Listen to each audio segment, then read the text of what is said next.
Welcome to Generational Differences with Beckham and Brett. All right, and we are back for our 5th episode of Generational Differences with Beckham and Brett. And our first topic today, we're going to talk, Beckham really wants to talk about Elon Musk and Doge. So Beckham, Yes. can you tell me what you know about Doge, like Doge, the government agency, Dogecoin, and then Elon Musk, and your thoughts? I like what Kara Swisher said in Pivot, so I'm calling it Doggy too. It's funny. Okay. So, Doggy is basically just Bitcoin, but another, or Doggy Coin is. Doggy's just another Bitcoin, but, basically they're the same, but they just have different names, and Elon Musk is pumping the ideas into it, making it stupider, and passing his ideas onto Dogecoin, which if it probably didn't have Elon, it would probably flourish into something mediocrely okay. Maybe like change its name or something, but yeah, it might.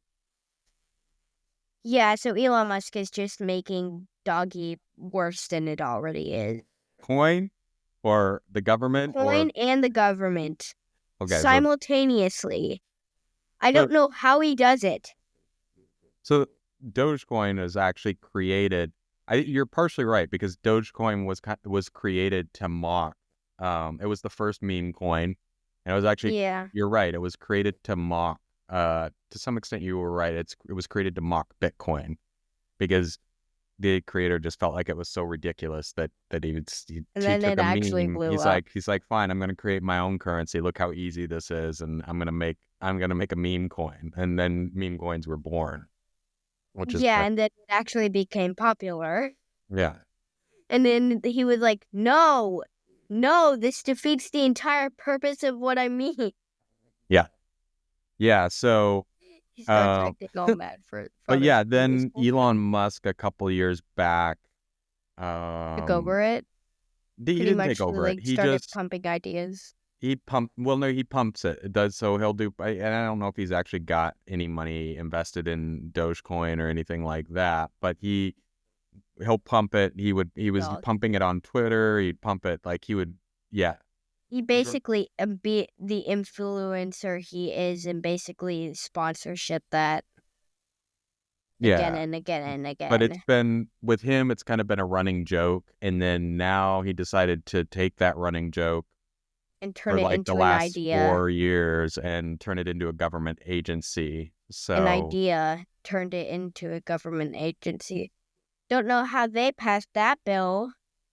There was no bill passed. That's part of the problem. So there wasn't really any oversight over it, and technically, it's so stupid. Technically, since Elon Musk isn't an elected official, I don't believe he can oversee it. Or they said that he'd get into legal hot water if he did. So they've put somebody else in charge of it. Technically, that's just is in charge on paper, but he, for all intents and purposes, is in charge of that. What do you know about, or what have you heard about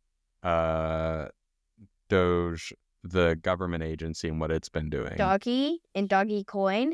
But I've just heard that it's basically added on to the Republicy of America right now, and the quote unquote golden age, and basically made it quote unquote better for the Republicans. Well, actually, the Republicans now are going to crap because of that idea.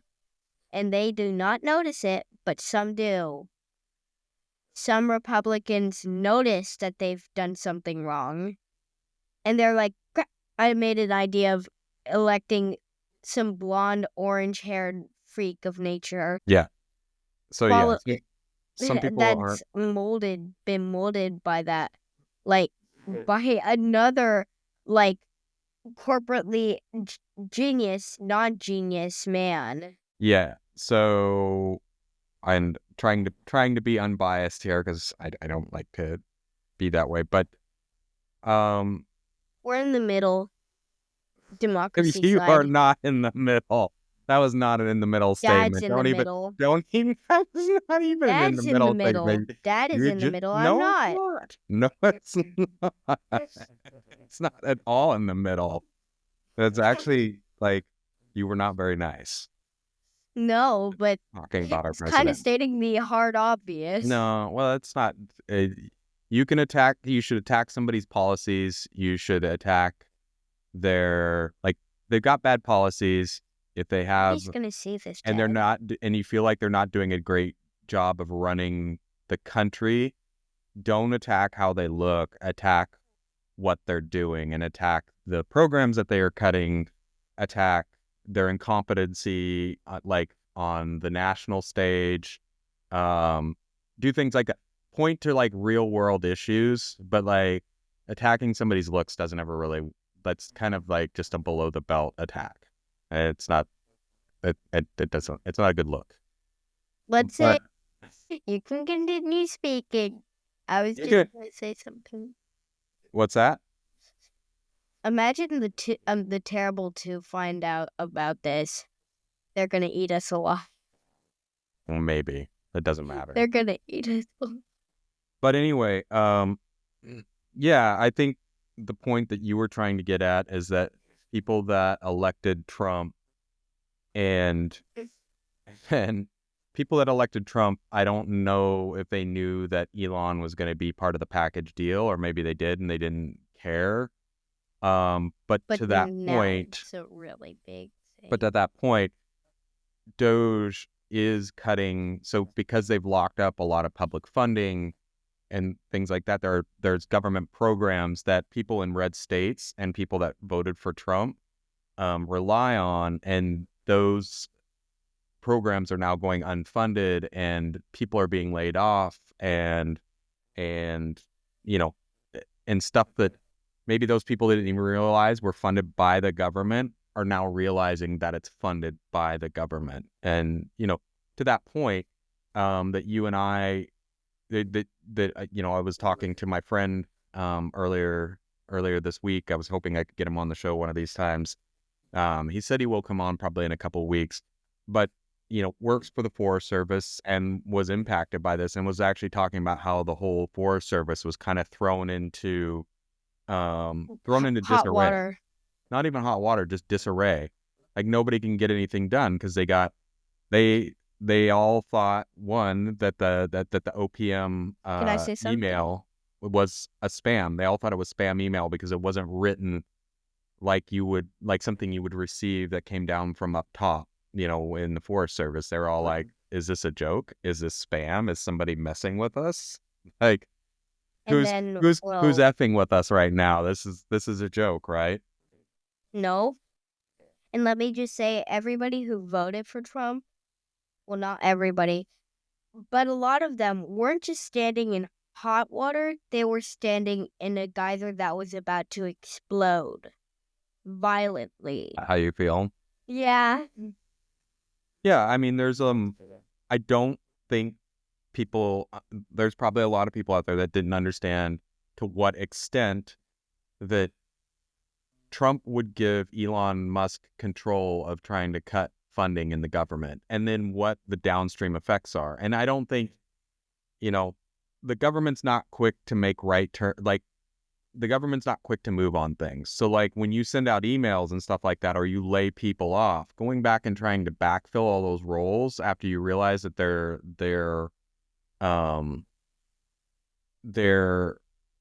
essential positions, the rehire process is not fast. I mean, the government just doesn't. Anybody who's worked for the government knows you get rid of somebody, it's really hard, or you get rid of a position, it takes a while to backfill that, especially if you have to hire from outside, which is essentially what they're all going to have to do because, you just laid off a ton of the workforce. Exactly. Yeah. And then again, when everyone got that email, and the email even went out to them in the Forest Service, like, justify your position. It's like, write 5 things you did this week. And everyone's like, he was just kind of saying, like, not, are you serious? But they're like, is this for real? Like, where is this coming from? So, you know, it's happening across the whole the whole government, right? Which is kind of wild that it's happening like everywhere, any government agency. What are your thoughts on Elon Musk and the Cybertruck? I know you have thoughts on the Cybertruck and Elon Musk. You know, if I'm gonna be honest, every time I see a Cybertruck, I thought either somebody from a stupid parallel future somehow he got the idea back to this place, or somebody had a fever dream and thought it was some kind of vision, and they just drew it. It's a truck from somebody's fever dream. Yeah. It does kind of look like it looks like what it looks like is like a Subaru Baja that like went on a. It does. It looks like a Subaru Baja that went on a drug trip and got really into like minimalist art from like the 60s. Like it's like I am triangle.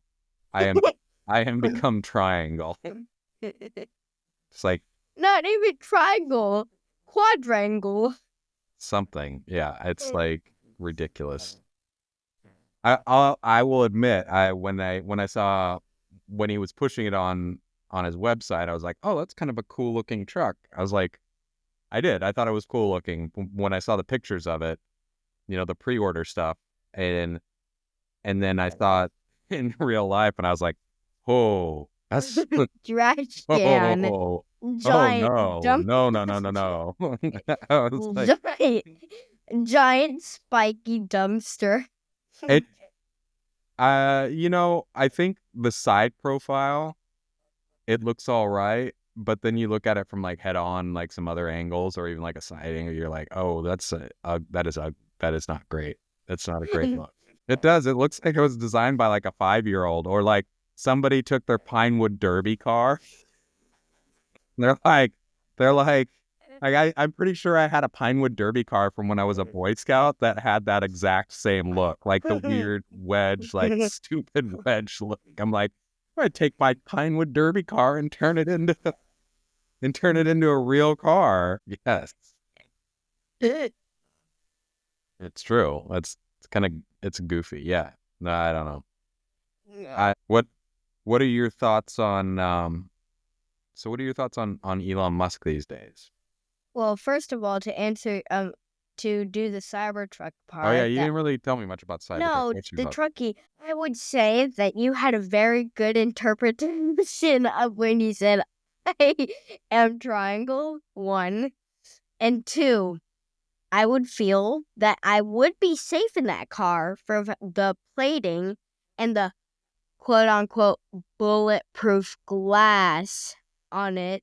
So I would think that it's pretty good for being safe because they just added metal plates onto this giant mech that barely works. But I would feel bad for the person that would crash into me. Yeah, you think you'd be pretty safe in it?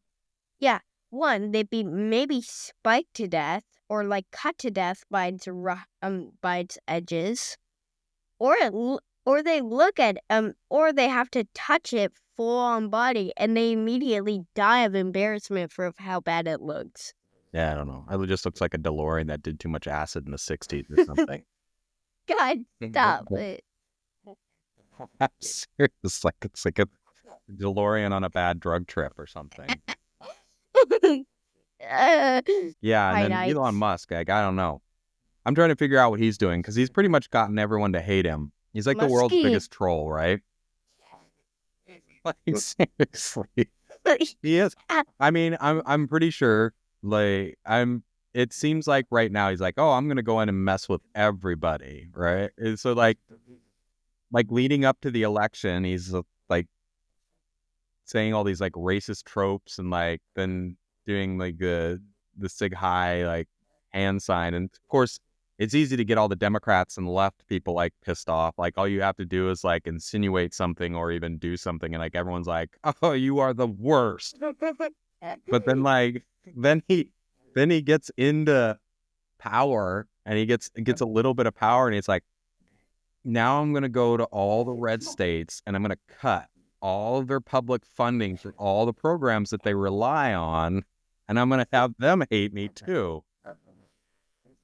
And I'm sitting on I'm sitting on the world's biggest pile of cash, and guess what? I don't care. I give like 2 Fs right now. Oh, he doesn't give a single F. Doesn't give any Fs. That's right. He's fresh out of Fs. He's just like, what? I've got more money than all of you guys, so I'm just gonna like I'm literally gonna troll everybody in the United States. I think this is my theory. He's secretly trying to unite Republicans, like far lefts and far rights, to like bind together. He wants everyone to kiss and make up. He's like, I'm gonna troll all of you. He's like, I'm gonna cut all your public funding stuff that you guys rely on in the red states. And then he's like, Democrats and liberals, this is easy.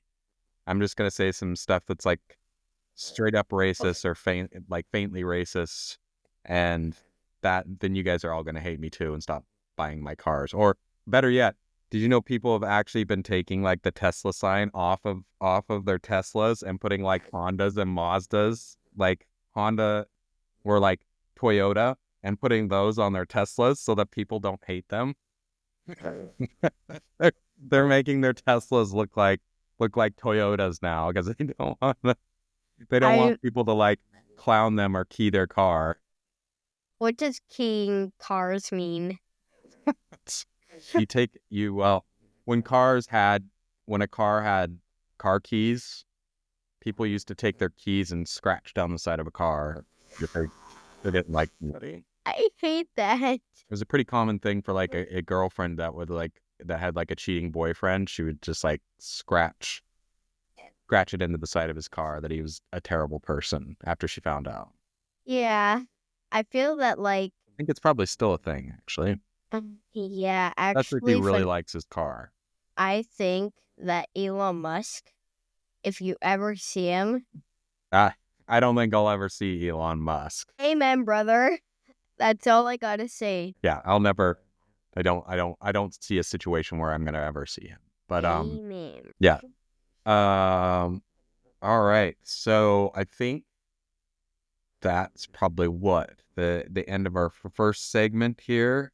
Yep. And then we'll take a quick break, and we'll come back and then start working and talk about our next segment. All right, and we're back, and we're moving on to our next topic, the war in Ukraine, because that's starting to come up a lot in the news too. So I guess we're just doing like a news episode today. Yeah, I guess we are. So, first of all, give me like what do you know about Russia?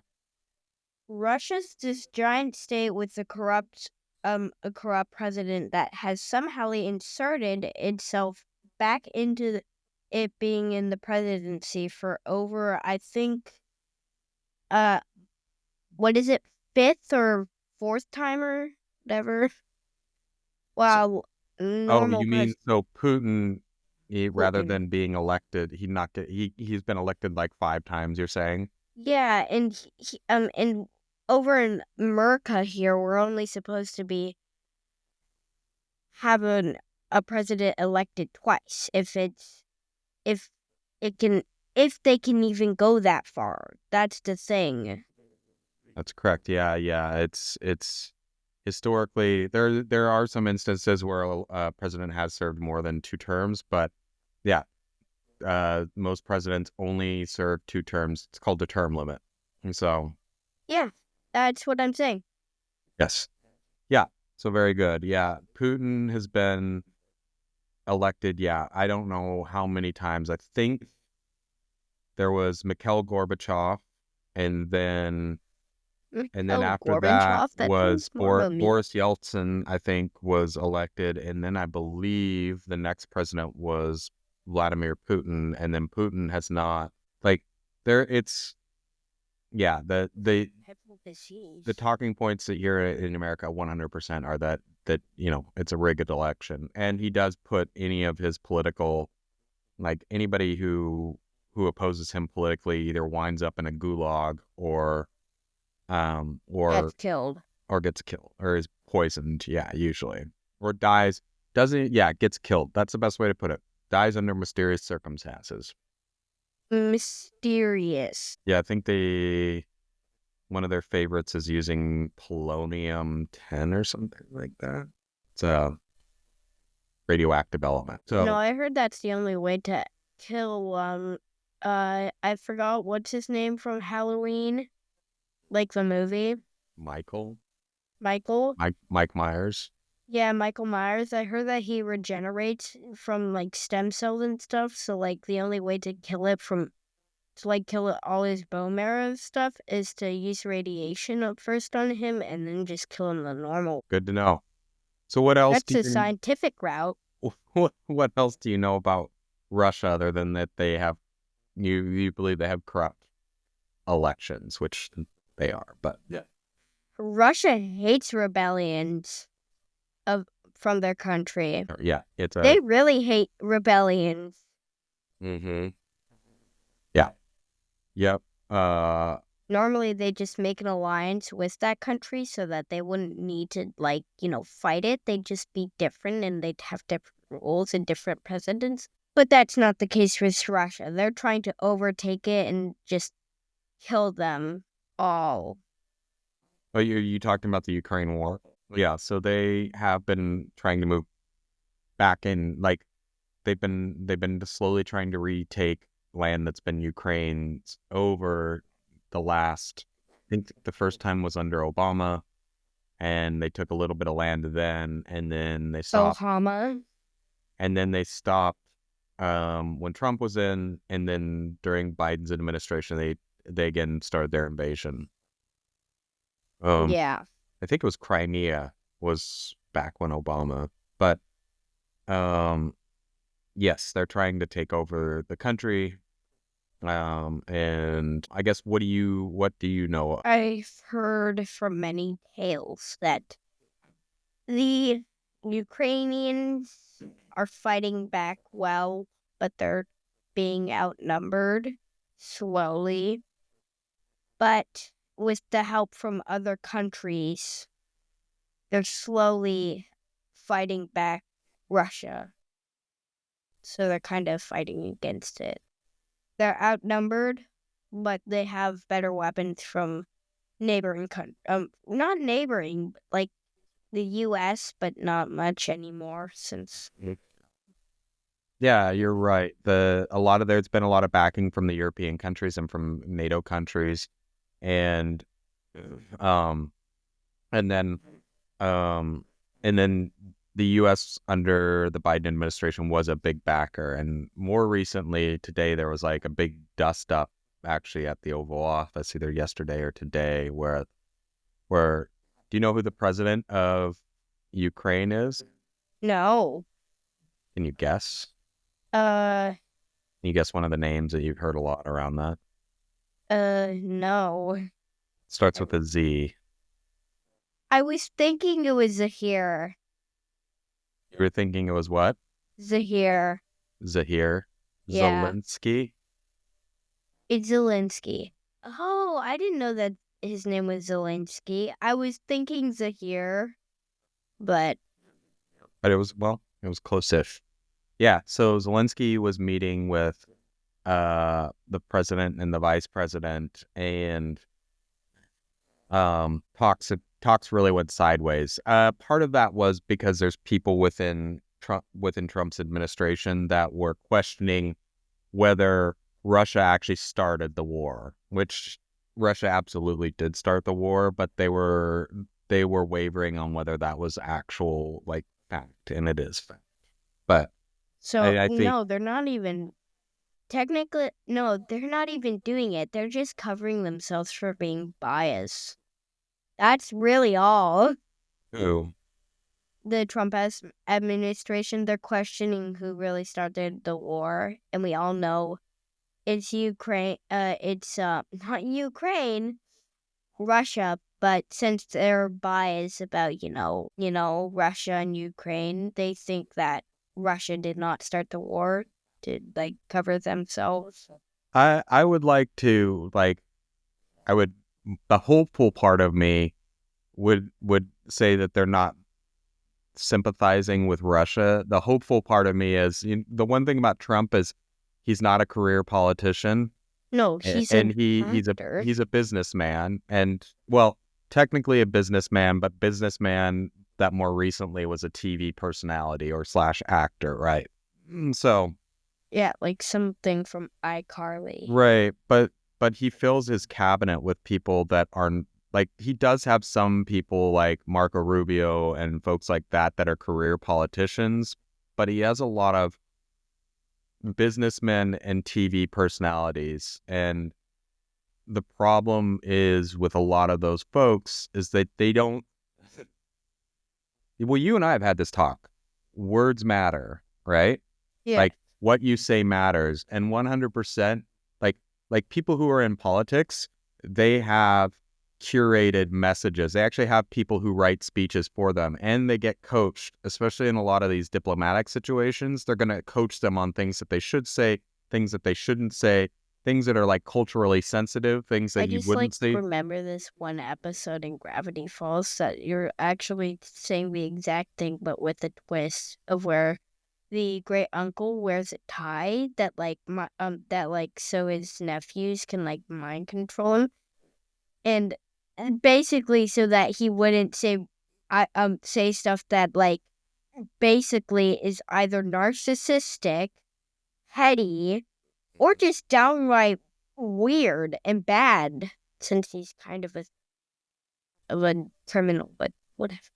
You're talking more of like a Manchurian Candidate. That's a whole nother topic. But yes, like somebody, like you're wishing that they could control somebody and keep them from saying these things. But that's what Muskie's doing. Well, so this is the problem with a lot of these people. Like I said, career politicians learn how to speak without, and this is something that a lot of people don't like about politicians, is they know how to say something without saying anything at all. So they can say something that's borderline neutral, and it's not going to upset international relations. It's not going to upset like national relations, like with people. But a lot of times they end up saying nothing at all.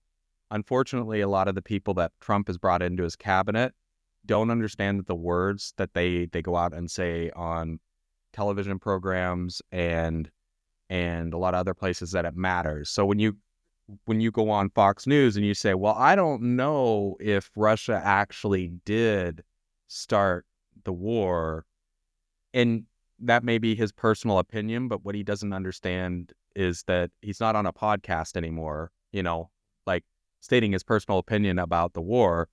He actually represents the U.S. government. And so when he goes out on out on the news, he can't just say, what his personal belief is. He's representing the U.S. government. And so what he says could be interpreted, and usually is interpreted, as the position of the U.S. government.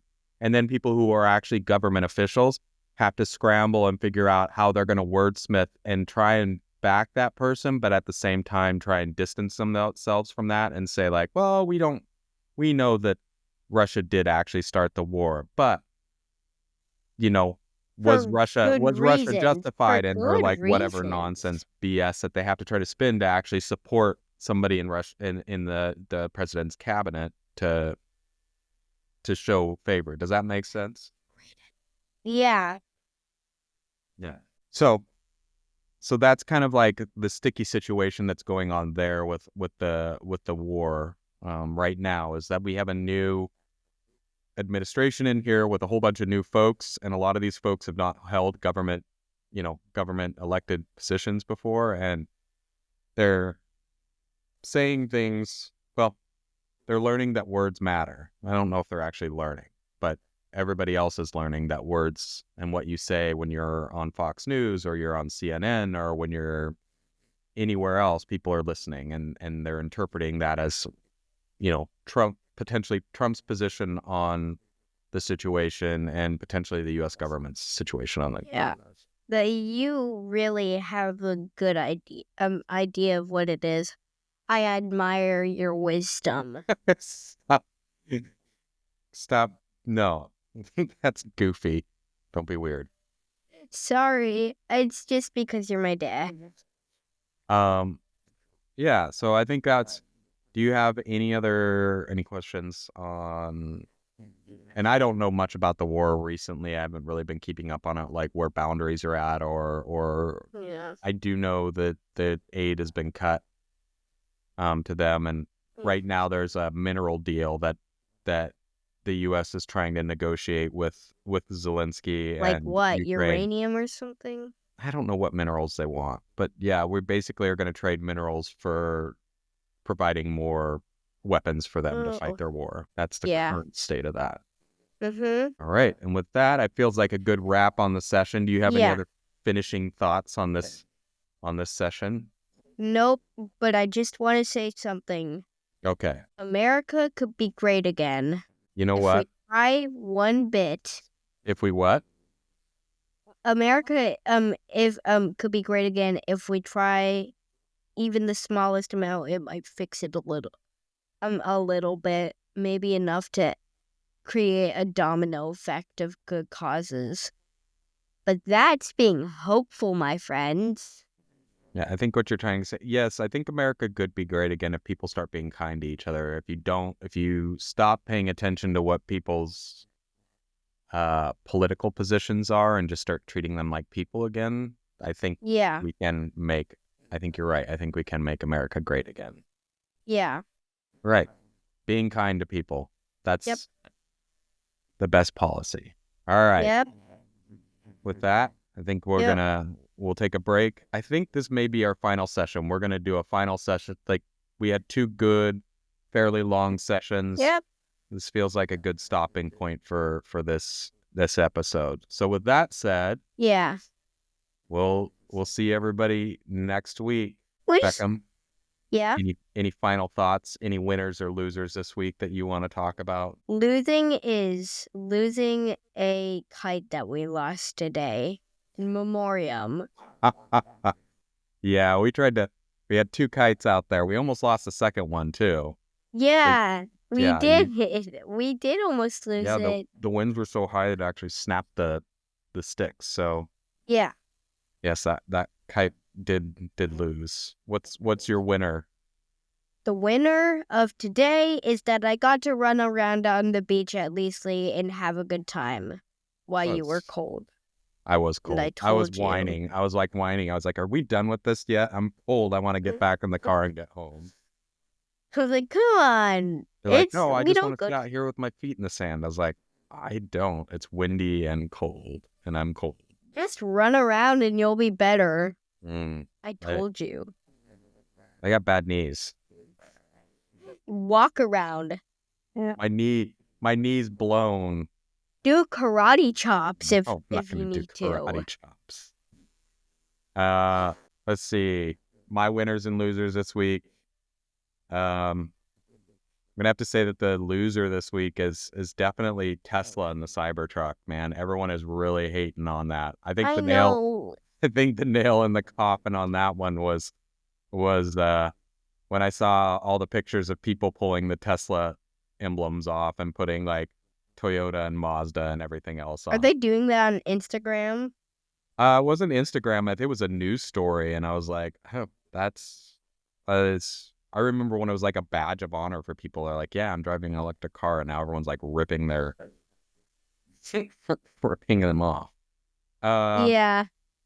Let's see. They should start ripping off the superchargers soon too. They're gonna like peel off the stickers and then put like Honda, Mazda, Toyota, something. Yeah, right. Winners this week. Volkswagen. What was a winner this week? Gosh. I don't know.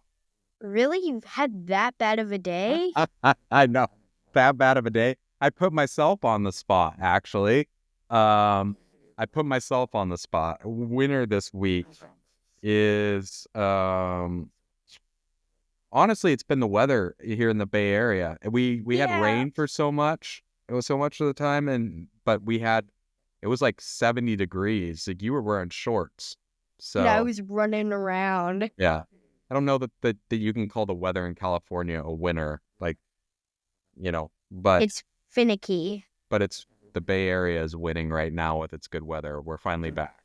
So, all right. And with that, I'll have Beckham take us out per our usual. Everyone have a good week. Yep.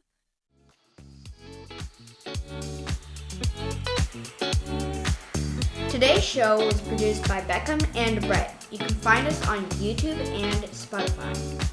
Please subscribe to the show anywhere you listen to podcasts. Reach out with any questions, comments, or potential topics. We will respond. Have a great week.